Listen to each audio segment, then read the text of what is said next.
Hello, and welcome to the Drywall Podcast. I'm your host, Nick Harmon. I've been in and around the drywall industry for more than 20 years. I've worked in the union, finished piece rate, and worked hourly with many different companies and people spanning the West Coast and beyond. The Drywall Podcast will be exploring the world of drywall and interviewing the professionals that make it happen. On the Drywall Podcast today, we have John Zuelke, a plaster master. I was excited to talk with John because he does plaster for a living, and I am very curious about the various types of plaster and a little bit about his workshop that he's starting up in Wisconsin. John is extremely knowledgeable and super friendly. We had a fantastic conversation. This podcast is brought to you by Fresco Harmony. Fresco Harmony is the world's first color joint compound system to create beautiful walls, whether you're going over existing painted texture or level 3 finished drywall. This is my new least favorite place I've ever been. I spent a lot of time here, and trust me, it doesn't get any better. We'll be discussing all things drywall. This concept began with the Facebook groups picking unique topics, discussing application techniques, and the characters and the comedy that ensued.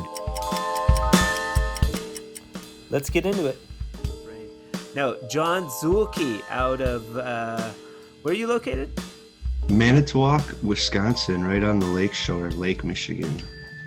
Right on Lake Michigan up there. So yeah, a little chilly in the winter. Yeah, very cold. Although it hasn't been too bad lately, so I can't complain. Facebook seems like way more drywall dudes. Like the accessibility on Facebook is off, and the group specifically, junkies, hand finishers, drywallers worldwide. You know, some of these ones where you can really post. Yeah. You know, where you get the most. You know, the crackheads. the characters, yeah. I mean, that's what I meant. The characters. I've had enough of them working with me too. It's always an adventure. Yep. Pretty funny. But we were talking about a little bit about. Well, I want to hear more about the showroom. So, do you have the building? Are you in the building now? Yeah, we're in the building. I have about 5 or 6 feature areas, or feature walls, as they call them. Okay. Enough to where people can come in and check it out. Nice. You know what would be nice is if you did like a little video tour, short, maybe 1 or 2 minutes, and then send it to me, and then we could cut. Sure. We could cut this part into a little video for advertising for the podcast, and then people could kind of see what you've got so far. Is it like ready to go, or is there a lot that you would like to see happen with the showroom? It's pretty close. Yeah. I think the Fresco Harmony is maybe kind of the last final touch I want to do on the walls anyways. What the hell, dude? That should have been first out of the gate. Right. Now the Fresco Harmony, I mean, you could do plastic, you can do so. What? Let's run through the different products maybe that you would showcase or that you offer to your clients. Boy, I have a wide range. Just a bunch of different plasters. I work with some synthetic plasters. Like what? Venetian Like plasters. What are your synthetic plasters? I cannot remember. I think it's Decora Company is where I get the synthetic. Have you ever used like Marmarino color? Marmarino? Frenzy? Frenzy? Is that Frenzy? No, I haven't used it. I've been meaning to use that. And then Variants is out of Albuquerque. Variants, I never heard of them either. Variants Acrylic Systems. Yeah, they're out of Albuquerque. I think they're owned by Parex. Acrylic, so that's synthetic plasters too, huh? Yep. And then Yeah. that's a synthetic. That's an acrylic plaster. And then and is that an oxymoron calling something? If it's acrylic, is it truly plaster? Yeah. I mean, that's kind of how I feel. There's a question to I don't ponder. use the synthetic stuff too much. I'm more of the the natural plaster with the rock, the marble in it, Yeah, yeah, some gypsum. yeah. It's Yeah. cool. The Have you synthetic, there's used? a couple different ones I like. More of like a granite stone look for the synthetic. Okay. But I Have have you some of used? those videos posted. Chad uses a Portino or something. Portafilo. Yeah, no, I haven't used that. I should That looks do like a do better nice product research. though too. Yeah, yeah. It looked pretty nice. There's a handful. There's a gaggle of them out there. What about American There clay? are. Have you tried that? I have not. I've Okay, heard you mention that a couple times. that's out of Albuquerque as well. Um, That's right out Oddly of enough, your neighborhood, huh? Yeah. it's weird. You get along with those guys? They don't even they wouldn't give me the time of day, dude. Um, Oh no. no, they're not that I've tried. They're stuck up Venetian plasters, right? Yeah. We're just lowly drywallers. Yeah. I'm just flying under the radar, man. I'm just flying under the radar. I'm just getting in there where I can. Oh Um, no, definitely not. I think no, any I would crush drywaller it. out there that's yeah, I think any drywaller with experience with working with a trowel or there's knife techniques too, they could crush it. Right. Yeah, and this Just is got to do like, it. yeah, this is what I keep bringing up to the drywall community. And I think that the plaster community is also going this direction where it's like they're starting to realize maybe selling it as such a difficult concept is not a good route. We need to start like dumbing it down for the drywallers. Simplifying things. Yeah. I mean, the training definitely does help because I started, just Yeah. off YouTube, and obviously I had a lot of plaster experience, so that definitely helped me. But man, there's so many questions that could have been answered. There's so Yeah. much money that could have been saved. It's an expensive product, so you get it, you make some samples up, they look like crap.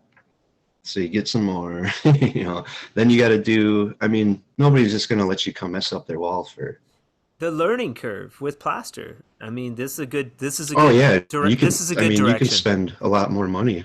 Yeah. You can spend a lot more money on buying the supplies and obviously when I first started, I had to get my name out there. So I threw in a lot of the walls, the accent walls with jobs that we already had. Smart. Showed people a That's sample. They had exactly no what idea. that's what I tell people to do with Fresco. Give it away a little bit, or do walls in your own house. Yeah. I mean, because they don't know what it is. They don't just want to pay thousands of dollars and put it up in their home and then it looks like crap. Right. No, I think it's essential. But yeah, But the training it's a aspect, good selling point. the training aspect is a good point. Like, you should know what you're doing. So if I do drywall my whole life and then I get, I mean, yes, Fresco Harmony is just colored joint compound, but there's a lot of tricks. And a lot of what I do Yeah. is I do two things. I talk to people about how to sell it, and I also talk to people about problems. Like, hey, here's a for instance, like when you go to seal a wall, like let's say you got a gallery pearl wall, like the wall behind me. Got the base coat on, second coat, it's looking good. I start sealing. I've got my blue steel trowel or knife. All of a sudden, that sealer is going to start rusting my knife, and then I've got like rust marks in the sealer. Oh, yeah. Like, so you want to use stainless, and because then that's there for life. That's Yeah, an yeah. interesting. Same with a lot of That's plaster a finished product. so drywall dudes don't know that because like the mud won't like just rust your knife, and then it doesn't matter anyways if you get a little rust in the drywall finish because you're used to the painter coming along and painting over it. So you have to shift Yeah. your thinking to like, oh, I'm doing the final finish now. This is a, whether it's plaster or Fresco Harmony or what, that's just one, for instance. That's a learning, that's a tip, that doesn't occur to Sure. a drywaller. And See, in my mind goes when you start talking about rust in the mud, rust lines. I'm thinking, oh, you could actually rust your knife before and actually kind of incorporate that, and make it an art, yeah, make it an art piece with all the I use rust coming off we your use knife. metallics where you dump in a little bit of metallic, swirl it in. This wall behind me actually has pearl swirl, metallic Modern Masters pearl metallic swirled into it, and it's like you can't tell from here, but like if you were in here, you could see the wisps of pearl. Yeah, Sure. and you could take it one step farther I too. see They some have shine on it. oh yeah, and then there's the pearl sealer, and then that's JJ Ash, that wall there. Oh, nice. Yeah, with Is sand. that a So that gray? that's like sanded. Darker gray? Mm-hmm. So what I was gonna say though is you can actually take a copper paint that oxidizes, and it'll oxidize in the sealer and turn blue. And Oh, like sure. you can do trippy shit that way too. I mean, it's That's pretty cool. limitless. You can mix it up Yeah. halfway. You could dump a color pack into a bucket of mud, mix it like halfway, and put it on the wall. There's no rules, to any of this.